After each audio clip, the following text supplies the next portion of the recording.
Atos dos Apóstolos, capítulo 13. Difusão da Igreja de Cristo no estrangeiro. Primeira viagem de Paulo e de Barnabé. Havia então na igreja de Antioquia profetas e doutores, entre eles Barnabé, Simão, apelidado o Negro, Lúcio de Cirene, Manaém, companheiro de infância do tetrarca Herodes, e Saulo. Enquanto celebravam o culto do Senhor, depois de terem jejuado, disse-lhes o Espírito Santo: Separai-me Barnabé e Saulo para a obra a que os tenho destinado. Então, jejuando e orando, impuseram-lhe as mãos e os despediram. Enviados assim pelo Espírito Santo, foram a Seleucia e dali navegaram para a ilha de Chipre. Chegados a Salamina, pregavam a palavra de Deus nas sinagogas dos judeus. Tinham com eles João para auxiliá-los. Percorreram toda a ilha até Pafos, e acharam um judeu chamado Bar-Jesus, mago e falso profeta, que vivia na companhia do procônsul Sérgio Paulo, homem sensato. Este chamou Barnabé e Saulo, e exprimiu-lhes o desejo de ouvir a palavra de Deus. Mas Elimas, o mago, pois assim é interpretado o seu nome, se lhes opunha, procurando desviar da fé o procônsul. Então Saulo, chamado também Paulo, cheio do Espírito Santo, cravou nele os olhos e disse-lhe: Filho do demônio, cheio de todo engano e de toda astúcia, inimigo de toda justiça, não cessas de perverter os caminhos retos do Senhor. Eis que agora está sobre ti a mão do Senhor, e ficarás cego. Não verás o sol até nova ordem.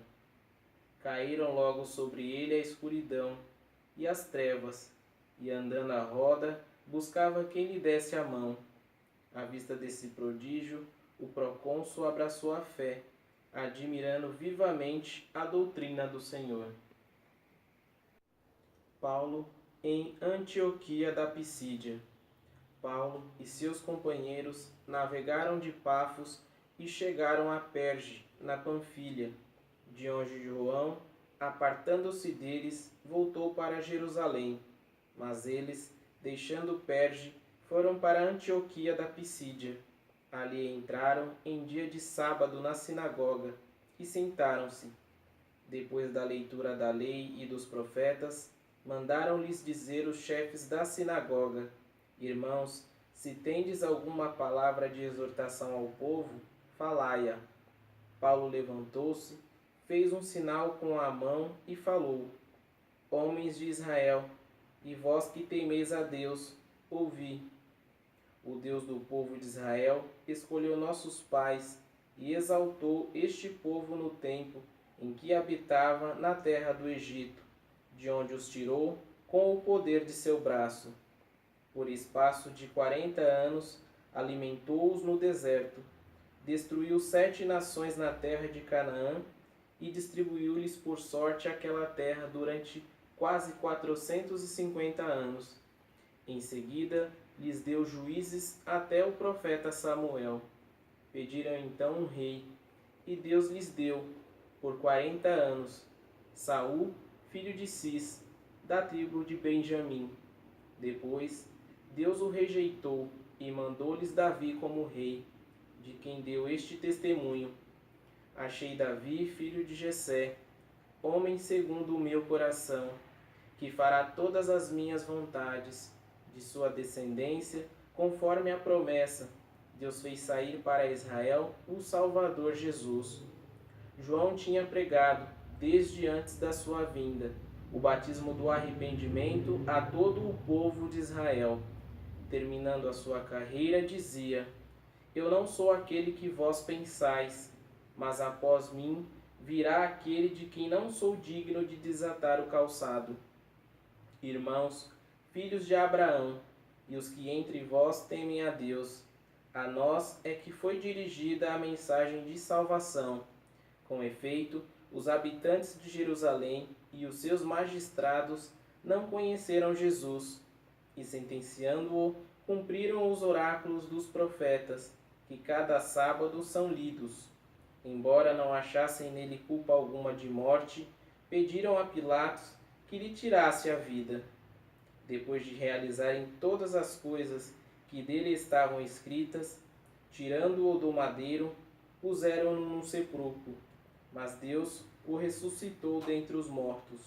Durante muitos dias apareceu àqueles que com ele subiram da Galiléia a Jerusalém, os quais até agora são testemunhas dele junto ao povo.